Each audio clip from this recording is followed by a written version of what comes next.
Итак, прывітанне ўсім, з вами Янка. Сёння панядзелак, пачатак працоўнага тыдня, першага працоўнага тыдня ў лютым месяцы. І ў гэтым відэа паразмаўляю аб тым, як гэта быць контент-крэатарам, стваральнікам контенту, а дакладней музыкі, песень у 2026 годзе. У цяперашні час проста недастаткова выпускаць музыку, выкладаць яе ў сеціва, а трэба яшчэ і быць контент-крэатарам. То бок ствараць нейкі контент, каб больш людзей зацікавіць тваёй творчай дзейнасцю.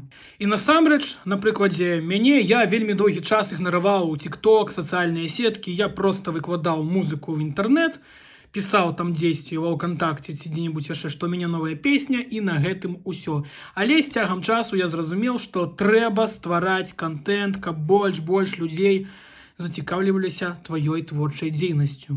Пагэтуль, калі вы зараз выпускаеце сваю музыку, вам недастаткова проста яе выпускаць.